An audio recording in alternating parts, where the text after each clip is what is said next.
Hello everyone, welcome to my channel Muskan Makharia. So आज date है 29 सितंबर 2023 और ये हमारा द हिंदू का दिल्ली एडिशन। सो स्टार्ट करते हैं हमारा डेली एनालिसिस।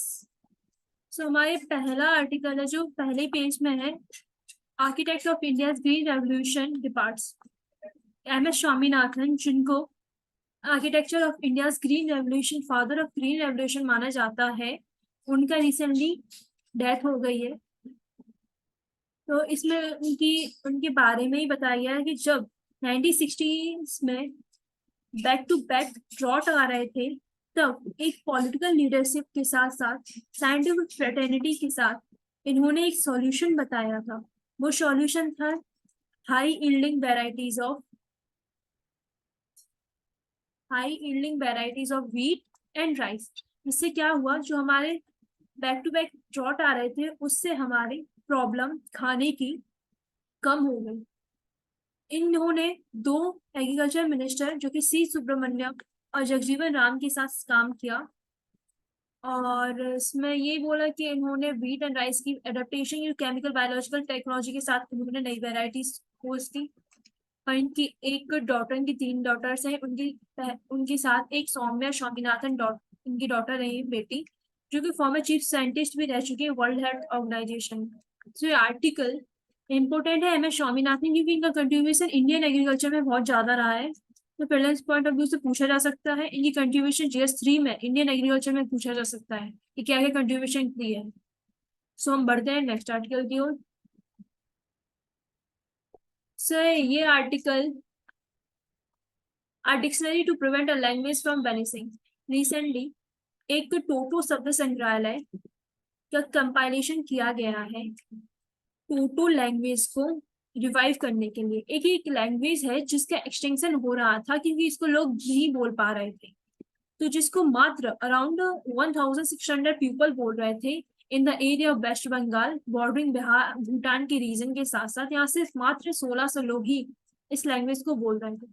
तो अब यूनिवर्सिटी ऑफ कलकत्ता ने इसका एक कंपाइलेशन लॉन्च किया है जिसको टोटो शब्द संग्रहालय के नाम से जाना जाता है, जिसकी रिलीज होगी 7 अक्टूबर को। अब ये होती क्या है, ये होती है एक Toto is a Sino Tibetan language है जो कि spoken by the Toto people होते हैं ट्राइबल।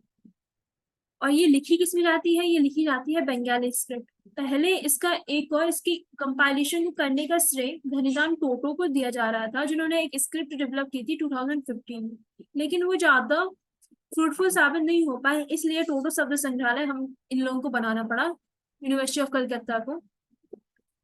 और इसमें क्या है, टोटो वर्ड्स है उनका ट्रांसलेशन है बंगाली में इंग्लिश में, अब बंगाली स्क्रिप्ट हो गई। और इसमें ये भी बोला गया है कि जो टोटो ट्राइब है ना, वो बंगाली स्क्रिप्ट से ज्यादा फैमिलियर। और ये इसमें ये बोला है डिक्शनरी कंपाइल्ड बाय द वक्त टोटो, उन्होंने किया बैंक एम्प्लॉय। तो बेसिकली आप लोगों को क्या जानना है GS prelims point of view से, ये टोटो शब्द संग्रहालय क्या होता है, ये टोटो कौन होते हैं, ये कौन सी लैंग्वेज है, साइनो तिब्बतन लैंग्वेज है, इसको किस एरिया में बोला जाता है, तो वेस्ट बंगाल बॉर्डरिंग भूटान में बोला जाता है, ये एक्सटिंक्शन की कगार पर है। ये सब क्वेश्चन पूछ सकते हैं स्पेशली हिस्ट्री में, आर्ट एंड कल्चर में, तो इस पर आपको नजर रखनी पड़ेगी। बढ़ते हैं मैं अपने नेक्स्ट आर्टिकल की ओर। सो ये article recently United nation population fund ने एक इंडियन एजिंग रिपोर्ट करके निकाली थी। इसमें ये बोला गया था कि प्रेजेंट में जितनी भी इंडिया में एल्डरली पॉपुलेशन है उसका डबल होने वाला है। कब? बाय 2050 तक डबल होने वाला है। जैसे कि अभी इंडिया में 10.5% 60+ लोग हैं, जो कि अराउंड 14.9 करोड़ है, वो डबल होने वाले हैं 2050 तक 20%, अराउंड 34.7 करोड़। तो इसमें ये बोला गया है कि साउथ की स्टेट जो है ना, लाइक केरला और वेस्ट बंगाल में, इनमें ज्यादा देखा जा रहा है कि एल्डरली पॉपुलेशन ज्यादा है, क्योंकि वहां के लोगों की लाइफ एक्सपेक्टेंसी ज्यादा रहती है। उसके साथ साथ इन्होंने कंपैरिजन करके भी बोला, जैसे यूपी बिहार के इन लोगों की लाइफ एक्सपेक्टेंसी कम रहती है, लेकिन इनमें ये भी ये बोला जा रहा है कि बाई 2036 तक इनकी भी एल्डरली पॉपुलेशन बढ़ती जाएगी, लेकिन as compare to the southern state इनकी तब भी कम रहेगी। और साथ में ये बोला है कि केरला एंड वेस्ट बंगाल ऐसी स्टेट्स हैं जिनके नेशनल एवरेज पर एल्डरली पॉपुलेशन ज्यादा है, अराउंड 18.3% हाइयर है in case of women and 19 years ज्यादा है इन केस ऑफ मैन। इसमें ये बोला गया और साथ में ये बोला गया कि एल्डरली पॉपुलेशन में इंटरस्टेट वेरिएशन भी बोला गया। Most of the state in south higher share of elderly population as compare to the northern states. और इनके एल्डर पॉपुलेशन के challenges like physical mental health basic needs को पूरा करने के लिए गवर्नमेंट को social security social care initiative launch करने चाहिए। साथ में गैरियाट्रिक केयर भी उनको प्रोवाइड करवाना चाहिए। उनकी जो हेल्थ केयर नीड्स हैं उनको पूरा करना चाहिए।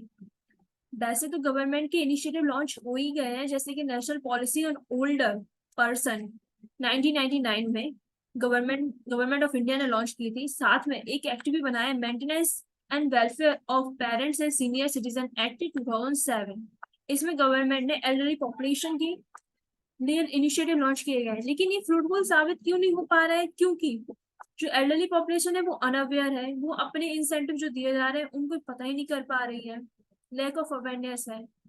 सो ये आर्टिकल हमारे point of view GS2 point जो सोशल जस्टिस में वल्नरेबल सेक्शन है उसके हिसाब से बहुत इंपॉर्टेंट है। आप ये रिपोर्ट मेंशन कर सकते हो। यूनाइटेड नेशन पॉपुलेशन फंड के अकॉर्डिंग इंडिया की पॉपुलेशन 2050 में डबल हो जाएगी, जो कि अराउंड 10.5% है, तो 20.8% हो जाए। इंटरस्टेट वेरिएशन देखा ही जा रहा है, क्या क्या करवाना चाहिए, सॉल्यूशन क्या क्या है, गवर्नमेंट इनिशिएटिव, ये रूल आंसर की तरह आर्टिकल बनाया गया है। सो बढ़ते हैं अभी नेक्स्ट आर्टिकल की ओर। सो ये आर्टिकल है अपना GS3 में साइबर सिक्योरिटी से रिलेटेड है। इसमें ये बोला जाता है जब भी आप कोई वेबसाइट या फिर कोई ऐप खोलते हैं तो उसमें कुकीज की परमिशन मानी जाती है। कुकीज की परमिशन अलाउ द कुकीज करके रहते हैं।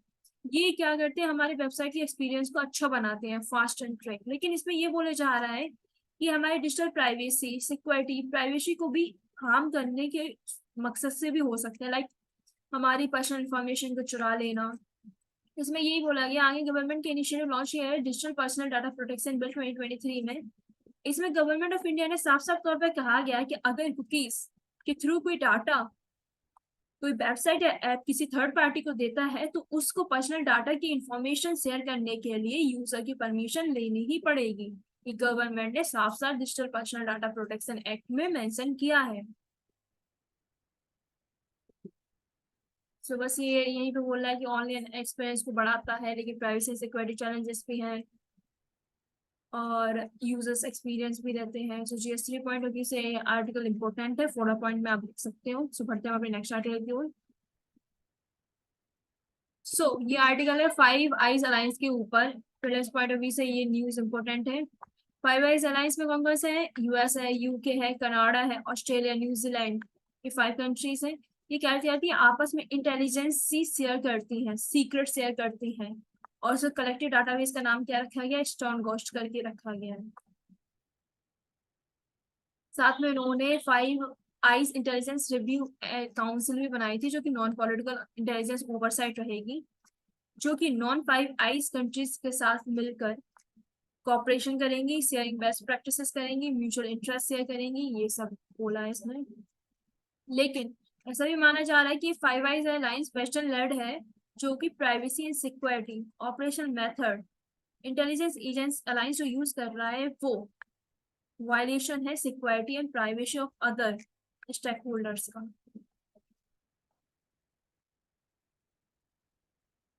सो बढ़ते हैं अपने नेक्स्ट आर्टिकल की ओर। सो ये article Indian French army chief share lesson from Ukraine war discuss deepening ties. So recently अभी इंडिया ने होस्ट किया 13 Indo Pacific army chief conference, क्योंकि इंडिया और US दोनों की तरफ से लॉन्च हुआ गया 25 to 27। कहाँ लॉन्च हुआ? न्यू दिल्ली में। सो इसमें ये बोला गया है, फ्रांस के आर्मी चीफ है, उन्होंने बोला है कि हम लोगों को साथ में मिलकर काम करना चाहिए, peace and regional stability maintain करना चाहिए, और जो humanitarian assistant and disaster relief जो इनिशिएटिव लॉन्च किया गया है इंडिया की लीडरशिप में भी, उसमें भी साथ काम करेंगे। So basically Indo Pacific region है ना, Indo Ocean region, Indo Pacific, उसमें दोनों की कोलैबोरेशन की बात की गई है। ज्यादा इंपॉर्टेंट आर्टिकल नहीं है, लेकिन 4 पॉइंट में आप लिख सकते हो इंडिया फ्रांस से बायलैटरल रिलेशनशिप में। तो बढ़ते हैं अपने नेक्स्ट आर्टिकल की ओर। आर्टिकल अगेन स्वामीनाथन के ऊपर है कि his major contribution high yielding variety basmati varieties इन्होंने लॉन्च की, टेक्नोलॉजी का यूज किया वेरियस क्रॉप्स के लिए, जेनेटिक इंजीनियरिंग का यूज किया, फूड सिक्योरिटी को मेंटेन किया, और programme like lab to land means lab में जो इनिशिएटिव या जो साइंटिफिक एक्सपेरिमेंट हो रहे हैं उनको एक फार्मर, एक मार्जिनल फार्मर की तरीके से कैसे यूज किया जा सकता है जिससे उसके चेहरे पर खुशहाली आ सके, तो इसमें भी इन्होंने ये भी लॉन्च किया है। तो वही है, इन्होंने प्रेसिजन फार्मिंग में भी बहुत ज्यादा ये अपना वो दिया है अपना contribution. Central institute of women in agriculture भी इनके इनके इनिशिएटिव से लॉन्च हुआ। और इंटरनेशनल रिसाइस रिसर्च इंस्टीट्यूट भी इनकी कंट्रीब्यूशन से बना। कार्बन फिक्सेशन की जो कैपेबिलिटीज हैं इन्हीं के थ्रू इनिशिएटिव लॉन्च किया गया। साथ में इनकी एक तारीफ में कहा जाए कि जैसे कि if God appears to poor and hungry in form of, जैसे महात्मा गांधी ने कहा था अगर एक गरीब और भूखे इंसान के पास एक रोटी का टुकड़ा भगवान की तरह रहता है तो लोगों को इस खाने की कदर करके वह भगवान स्वामीनाथन को मानना चाहिए। इतना बोल दिया गया है कि स्वामीनाथन की वजह से जो हम लोग को आज खाने को मिल रहा है तो स्वामीनाथन की वजह से मिल रहा है। और बस इन्होंने ये बोला कि सोशल जस्टिस को अगर सही से मेंटेन करके एग्रीकल्चर लैंडस्केप में जो कोई लाया है तो वो मात्र स्वामीनाथन है, उनके साइंटिफिक टेम्परामेंट की वजह से, उनके विजनरी एडमिनिस्ट्रेटर की वजह से। ये सब सो आर्टिकल अच्छा है। एक इम्पोर्टेंट पर्सनालिटी के रूप में हम इनके कंट्रीब्यूशन को लिख सकते हैं, ऐसे में जीएस में GS4 में लिख सकते हैं। सो बढ़ते हैं हम अपने नेक्स्ट आर्टिकल की ओर। सो ये आर्टिकल है MNREGA, social audit unit in a state of paralysis in many states. इसमें ये देखा जाए वैसे तो मनरेगा में बहुत सारी प्रॉब्लम्स फेस करते हैं, लेकिन अभी क्या हो रहा है सोशल ऑडिट यूनिट है ना जो वो एक तरीके से पैरालिसिस फॉर्म में आ गई। मींस सोशल ऑडिट यूनिट अपना काम अच्छे से नहीं कर रही, कोई कर रही है तो उनको फंडिंग की प्रॉब्लम आ रही है, अगर फंडिंग की प्रॉब्लम भी नहीं है तो मॉनिटरिंग एवल्यूशन सही से नहीं हो पा रहा। तो ये आर्टिकल बेसिकली ये इस पर दिखा रहा है।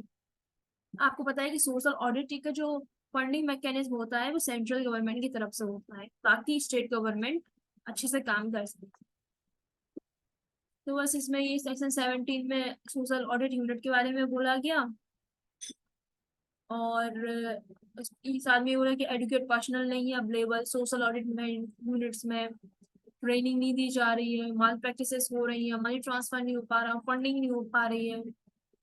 लाइक कर्नाटक एंड केरला बिहार, यहाँ पे फंडिंग की प्रॉब्लम है। और अगर फंडिंग नहीं है तो वहां पर उन्होंने जो रिकवरी रेट्स या फिर जो recovery cases social audit unit ने बताए हैं लाइक तेलंगाना में, तो वहां पर कोई रिकवरी नहीं हो रही है स्टेट गवर्नमेंट के द्वारा। सो ये आर्टिकल इंपॉर्टेंट है, क्या क्या प्रॉब्लम फेस कर रही है MNREGA scheme. Article basically GS2 point of view से हमारी गवर्नमेंट की जो स्कीम है उससे रिलेटेड है। सो बढ़ते हैं अपने नेक्स्ट आर्टिकल की ओर। सो ये आर्टिकल रिसेंटली RBI ने बोला कि करंट अकाउंट डेफिसिट बढ़ रहा है जो कि $9.2 बिलियन हो गया है। अब ये क्यों हो रहा है? अब इसकी बेसिकली ये है कि नेट सर्विस रिसीव जो हमका सर्विस एक्सपोर्ट्स होता है इंडिया की तरफ से उसमें ज्यादा हमारा एक्सपोर्ट नहीं हो पाया। दूसरी जो रेमिटेंसेस आते हैं प्राइवेट ट्रांसफर रिसिप्ट के थ्रू वो उतने नहीं आ पाए क्योंकि ग्लोबल ग्रोथ उतनी नहीं हो पा रही है। तो ये कुछ रीजन बताया जाए, साथ ही ऑयल प्राइसेस में जो फ्लक्चुएशन हो रहा है वो करंट अकाउंट डेफिसिट को और बड़ा घटा रहा है। इस वजह से ये आर्टिकल ये है, इसमें आप पूरा पॉइंट क्यों हमारा करंट अकाउंट डेफिसिट बढ़ रहा है। सो ये है कि नेट सर्विस रिसिप्ट नहीं आ पा रही हमारे पास, प्राइवेट ट्रांसफर रिसिप्ट नहीं आ पा रही, उनमें कमी हो रही like remittances from gulf countries, और ऑयल प्राइसेस में फ्लक्चुएशन। सो हम बढ़ते हैं नेक्स्ट आर्टिकल की ओर।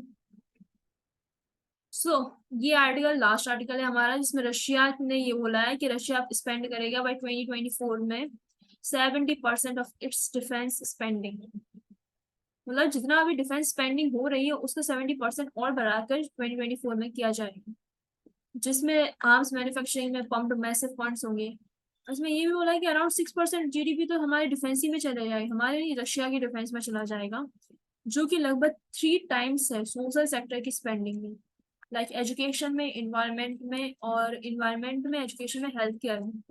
सो आर्टिकल एक केस स्टडी के रूप में आप यूज कर सकते हो कि कैसे एक जगह पर लोग कहते हैं हमारे पास रुपए नहीं है क्लाइमेट फंडिंग के लिए, हेल्थ के लिए, एजुकेशन के लिए, और दूसरी ओर डिफेंस में कितना सारा खर्चा करने पर भी कंट्रीज नहीं सुधरती। और एक और आप एक इंटरनेशनल रिलेशन में रिफ्यूजी क्राइसिस रहती है कि लोग कहते हैं कि मेरे पास पैसे नहीं है कि हम कैसे शरणार्थियों माइग्रेंट्स को अपने यहाँ रखें। तो वही डिफेंस में इतना सब कुछ करने के बाद भी तो कैसे हम लोग पैराडॉक्स हो रहा है कि कैसे हम लोग एक साथ तो बहुत पैसा अपने डिफेंस में खर्च कर रहे हैं, वेपनाइजेशन ऑफ स्पेस कर रहे हैं, डिफेंस कर रहे हैं, दूसरी ओर रिफ्यूजी को हम रहने के लिए डिग्निफाइड लाइफ भी नहीं दे सकते हैं। तो केस स्टडी में भी अच्छा यूज होगा। So thank you. अगर आपको एक risk and short analysis of daily the Hindu का अच्छा लगा हो तो लाइक कीजिएगा, सब्सक्राइब कीजिएगा, शेयर करें, सपोर्ट करें। Thank you. Bye bye.